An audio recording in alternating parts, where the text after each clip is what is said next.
নমস্কাৰ বন্ধু বান্ধৱীসকল স্বাগতম জনাইছো job education YouTube channel to জবলৈ টু জব চেনেলৰ জৰিয়তে আমি অসম তথা ভাৰতৰ চৰকাৰী বেচৰকাৰী চাকৰি বিজ্ঞাপন আলোচনা কৰোঁ। আজিও ঠিক তেনেধৰণে এটা বিশেষ বিজ্ঞাপনৰ বিষয়ে আলোচনা কৰিম। গতিকে বন্ধু বান্ধৱীসকল ভিডিঅ'টো শেষলৈকে চাব। আমি এই ভিডিঅ'ৰ জৰিয়তে কোন বিভাগত নিযুক্তি হ'ব, কিমানটা খালী পদ আছে, বয়স কিমান হ'ব লাগিব আৰু শিক্ষাগত অৰ্হতা কিমান লাগিব, আবেদনৰ অন্তিম তাৰিখ, দৰমহা কিমান হ'ব, এই সকলোবোৰ জানিবলৈ আপোনালোকে ভিডিঅ'টো শেষলৈকে চাব। যদি আপোনালোক মোৰ চেনেলত প্ৰথমবাৰলৈ আহিছে তেনেহ'লে চেনেলটো ছাবস্ক্ৰাইব কৰি দিব। বন্ধু বান্ধৱীসকল আহক আমি এতিয়া ভিডিঅ'টো আৰম্ভ। নমস্কাৰ বন্ধু বান্ধৱীসকল, মই টু জব চেনেলৰ জৰিয়তে আজি এটা বিশেষ বিজ্ঞাপন লৈ আপোনালোকৰ ওচৰলৈ আহিছোঁ। আপোনালোকে থাম্বনেইলত দেখা পাইছেই আজি মই কি বিজ্ঞাপন লৈ আপোনালোকৰ ওচৰলৈ আহিছোঁ। আহকচোন আমি বিজ্ঞাপনটোৰ বিষয়ে আলোচনা কৰোঁ। এই বিজ্ঞাপনটো প্ৰকাশ কৰিছে ৰেলৱে পুলিচ ফ'ৰ্চৰ ফালৰ পৰা। ৰেলৱে বিভাগত কিছুমান কনষ্টেবলৰ পদৰ কাৰণে বিজ্ঞাপনটো প্ৰকাশ কৰিছে।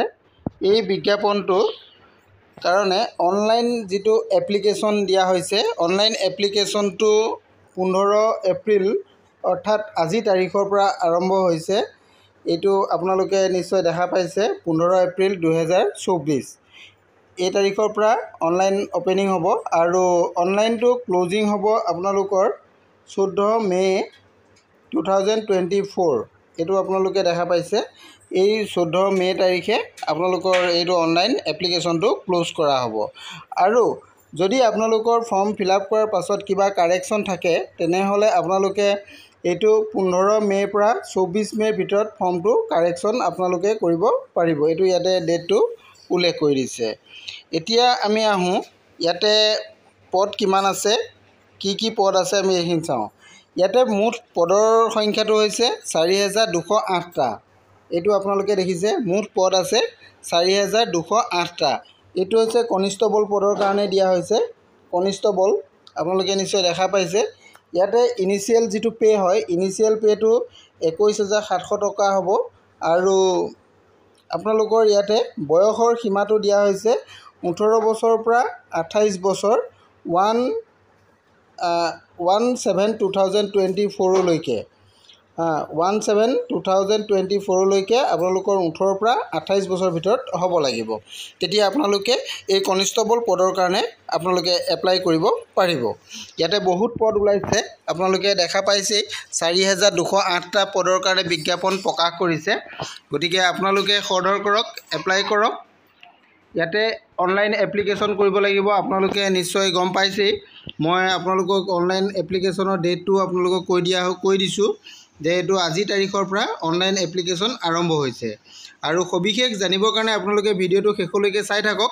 মই আপোনালোকক যিমানখিনি পাৰোঁ জনাবলৈ চেষ্টা কৰিম। এই পদখিনিৰ কাৰণে আপোনালোকে ইণ্ডিয়ান চিটিজেন হ'ব লাগিব আৰু লগতে আপোনালোকৰ বয়সটোৰ কথাটো অলৰেডি কোৱা হৈছেই যে আপোনালোকৰ 1/7/2024লৈকে এইটো আপোনালোকৰ 18ৰ পৰা 28 বছৰৰ ভিতৰত হ'ব লাগিব। আৰু ইয়াতে এজৰ ৰিলেক্সেশ্যনো আপোনালোকে পাব। এজৰ ৰিলেক্সেশ্যন কাষ্ট ৱাইজ আপোনালোকৰ ভাগ কৰা আছে। এইখিনি আপোনালোকে চাই ল'ব পাৰিব। ইয়াতে যদি আপোনালোক SC বা ST কেণ্ডিডেট হয় তেনেহ'লে আপোনালোকে ইয়াতে চাব এইটো 5 বছৰ আপোনালোকে এইটো আপাৰ এজৰ ৰিলেক্সেশ্যন আপোনালোকে পাব। আৰু যদি OBC কেণ্ডিডেট হয় তেনেহ'লে OBC কেণ্ডিডেটসকলে 3 বছৰ ৰিলেক্সেশ্যন পাব।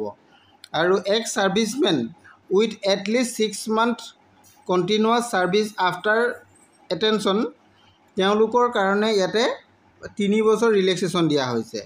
আৰু ইয়াৰে 3 বছৰটো ইয়াতে EWS অৰ্থাৎ ওমেনৰ কাৰণে আৰু আনৰিজাৰ্ভৰ কাৰণেহে এইটো 3 বছৰ ৰিলেক্সেশ্যন দিয়া হৈছে। যদি OBC কেণ্ডিডেট হয় তেওঁলোকে 6 বছৰ পাব আৰু SC ST কেণ্ডিডেট যদি হয় তেনেহ'লে 8 বছৰ ৰিলেক্সেশ্যন ইয়াতে পাব। আৰু ফিমেল কেণ্ডিডেটসকলৰ কাৰণে এইটো দিয়া হৈছে 2 years ৰিলেক্সেশ্যন OBC আনৰিজাৰ্ভৰ কাৰণে। আৰু OBCৰ কাৰণে ইয়াতে 5 বছৰ আৰু SC ST ওমেনৰ কাৰণে 7 বছৰ ইয়াতে ৰিলেক্সেশ্যন পাব। আৰু ইয়াতে এইটো আপাৰ এজৰ ৰিলেক্সেশ্যন হয়, এইখিনি আপোনালোকে গম পালেই। আৰু চাওঁ আমি ইয়াতে ইম্পৰ্টেঞ্চ কি আছে। ইয়াতে এডুকেশ্যনেল কোৱালিফিকেশ্যনৰ বিষয়েও দিয়া হৈছে। এইটো আপোনালোকে দেখিছে এডুকেশ্যনেল কোৱালিফিকেশ্যন CENৰ পৰা এইটো আপোনালোকৰ হ'ব লাগিব। আৰু মেইন যিটো কোৱালিফিকেশ্যন আপোনালোকক লাগিব সেইটো Annexure 1ত আপোনালোকে পাব। মই পিছলৈ আপোনালোকক দেখাই দিম, আপোনালোকে এইটো চাই ল'ব পাৰিব। আৰু লগতে আপোনালোকৰ ইয়াতে এপ্লিকেশ্যন এটা যিটো ফিজ পে'মেণ্ট কৰিব লাগে, সেইটো কিমান কি কৰিব লাগে সেইকেইটা কথাও ইয়াতে উল্লেখ আছে। Application fees number 1 for all কেণ্ডিডেটৰ কাৰণে দিয়া হৈছে এইটো 500 ৰুপিজ। সকলো কেণ্ডিডেটৰ কাৰণে ইয়াতে 500 টকা দিয়া হৈছে। এইটো 500 এমাউণ্ট দিয়া হৈছে আপোনালোকে এইটো পে'মেণ্ট কৰিবৰ কাৰণে। আৰু যদি যিসকল আকৌ ইয়াতে কেণ্ডিডেট আছে ইয়াত তেওঁলোকৰ কাৰণে 250 দিয়া হৈছে। কোনসকলৰ কাৰণে দিয়া হৈছে? SC ST x servicemen female আৰু এইটো EBC কেণ্ডিডেটসকলৰ কাৰণে ইয়াতে দিয়া হৈছে 250 টকা পে'মেণ্ট আপোনালোকে কৰিব লাগিব। এইকেইটা কথা ইয়াতে উল্লেখ কৰিছে। আৰু চাওঁ পে'মেণ্ট মেথডটো আপোনালোকে কেনেধৰণে কৰিব লাগিব। পে'মেণ্ট মেথডটো আপোনালোকে ইণ্টাৰনেট বেংকিং কৰিব পাৰিব, ডেবিট কাৰ্ড, ক্ৰেডিট কাৰ্ড বা UPI সহায়তো আপোনালোকে পে'মেণ্ট কৰিব পাৰিব। এইকেইটা সহায়ত আপোনালোকে পে'মেণ্টটো কৰিব লাগিব। আৰু কি আছে আমি চাওঁ। ইয়াতে আপোনালোকৰ এক্সামিনেশ্যন ফিজটোৰ বিষয়ে অলৰেডি কৈ দিয়া হ'ল, আপোনালোকে এইটো বুজি পালেই। আৰু যদি ৰিফাণ্ড অফ এক্সামিনেশ্যন ফিজ, আপোনালোকৰ এক্সামিনেশ্যন ফিজটো ৰিফাণ্ডো কৰিব পৰা হ'ব। ডেট ইজ 400ৰ পৰা 250 লৈকে এইটো পইচা ৰিফাণ্ডো হ'ব। কেতিয়া হ'ব আপোনাৰ লিখিছে all candidate must clearly mention the bank details. Bank ডিটেইলছটো শুদ্ধকৈ লিখিবলৈ কৈছে, তেতিয়া আপোনালোকক পইচাটো ৰিফাণ্ডো কৰিব পাৰিব। Name of bank holder, account name, IFC code এইকেইটা আপোনালোকক দিব লাগিব, তেতিয়া আপোনালোকে এইটো পইচাটো ৰিফাণ্ড কৰি দিয়া হ'ব। আৰু ইয়াতে কি বস্তু আছে আৰু চাই লওঁ আমি। ইয়াতে আৰু এটা বস্তু আপোনালোকক দিয়া হৈছে, আপোনালোকৰ যিটো এক্সাম হ'ব এক্সাম পেটাৰ্ণবিলাকো ইয়াতে উল্লেখ কৰা হৈছে। এক্সাম পেটাৰ্ণত আপোনালোকে চাব কম্পিউটাৰ বেছ টেষ্ট হ'ব। কম্পিউটাৰ বেছ টেষ্ট অৰ্থাৎ CBT। এইটো standard examination will be 10th অৰ্থাৎ মেট্ৰিক লেভেলত আপোনালোকৰ এইটো পৰীক্ষাটো হ'ব। পেটাৰ্ণ এণ্ড চিলেবাছ CBT কেনেধৰণৰ হ'ব পেটাৰ্ণটো আপোনালোকে ইয়াতে দি আছে। টোটেল ডিউৰেশ্যন হৈছে 90 মিনিটছ। টোটেল কুৱেশ্যন থাকিব 120। ইয়াতে 1 মাৰ্ক থাকিব। 1 মাৰ্ক এটা 1 কুৱেশ্যনৰ এগেইনষ্টত আপোনালোকৰ মাৰ্ক থাকিব। এইখিনি কথা আপোনালোকে ইয়াতে ডিটেইলছটো চাই ল'ব। মই মেইন ইম্পৰ্টেণ্ট পইণ্টটো আপোনালোকক কৈ দিছোঁ। আৰু ইয়াতে চিলেবাছটোৰ বিষয়ে ইয়াতে দিয়া আছে। চিলেবাছটো আপোনালোকে ভালদৰে মন কৰি চাব, তেতিয়া আপোনালোকৰ পঢ়িবৰ কাৰণে সুবিধা হ'ব। চিলেবাছত আপোনালোকৰ প্ৰথম আছে এৰিথমেটিকত 35 মাৰ্কছ থাকিব। নাম্বাৰ 1 আপোনালোকৰ এৰিথমেটিকত 35 মাৰ্কছ থাকিব। 2 নম্বৰ যিটো আছে জেনেৰেল ইণ্টেলিজেঞ্চ এণ্ড ৰিজনিং, ইয়াতো 35 মাৰ্ক থাকিব ইয়াতে। ইয়াৰ কাৰণেও কি ছাবজেক্ট আছে গোটেইখিনি বস্তু আপোনালোকৰ ইয়াতে উল্লেখ কৰি দিছে, আপোনালোকে এইটো চাই ল'ব পাৰিব। আৰু নেক্সট আছে জেনেৰেল এৱাৰনেছ আছে। জেনেৰেল এৱাৰনেছত আপোনালোকৰ 50 মাৰ্কছ থাকিব। ইয়াতে কি ছাবজেক্ট থাকিব সেইকেইটাও আপোনালোকৰ ইয়াতে উল্লেখ কৰি দিছে। তাৰপিছত আপোনালোকৰ ফিজিকেল টেষ্ট থাকিব।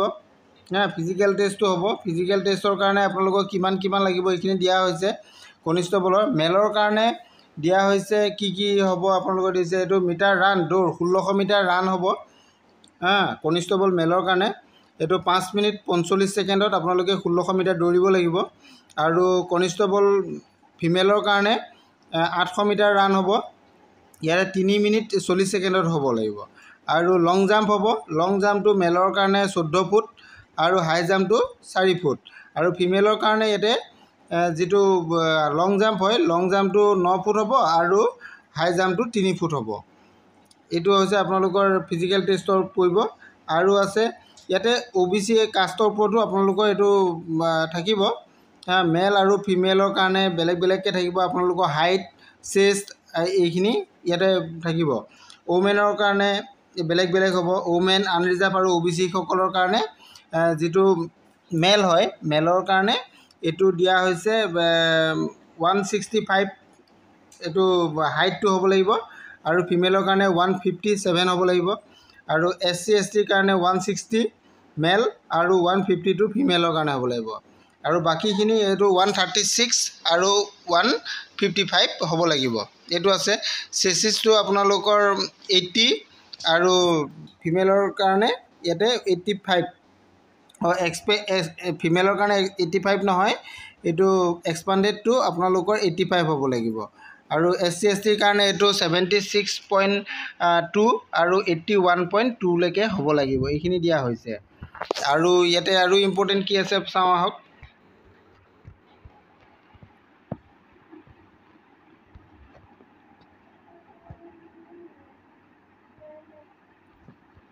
আপোনালোকে অনলাইন এপ্লাই কৰিবৰ কাৰণে ইয়াৰ লিংকটো মোৰ ভিডিঅ' ডেছক্ৰিপশ্যনত পাব। তাৰ পৰা আপোনালোকে চাই লৈ এপ্লাই কৰিব পাৰিব। আৰু আপোনালোকে বিজ্ঞাপনটো পাই যাব। বিজ্ঞাপনটোত সকলোখিনি কথা ডিটেইলছ লিখা আছে। আপোনালোকে এই অপশ্যনটো দেখা পাইছে হাউ টু এপ্লাই। এই ইনষ্ট্ৰাকশ্যনকেইটা যিকেইটা ইনষ্ট্ৰাকশ্যন দিয়া হৈছে ইয়াতে গোটেইকেইটা ইনষ্ট্ৰাকশ্যন আপোনালোকে যদি ভাল ধৰণে চায় তেতিয়াহ'লে আপোনালোকে অনলাইন এপ্লাইটো নিজে ভাল ধৰণে কৰিব পাৰিব। আৰু ইয়াতে পদটো আছে আমাৰ গুৱাহাটীটো পদ আছে। গতিকে আপোনালোকে এই ৱেবছাইটত গ'লেও এই সকলোখিনি ডিটেইলছ আপোনালোকে ইয়াৰ পৰা চাব পাৰিব। মই যিহেতু আমি অসমৰ হয় গতিকে আমি অসমৰ ৱেবছাইটটো আপোনালোক দেখাই দিছোঁ www.rrbguwahati.gov.in। এই ৱেবছাইটত আপোনালোকে যাব, গ'লে সকলোখিনি বস্তু আপোনালোকে ইয়াতে পাই যাব।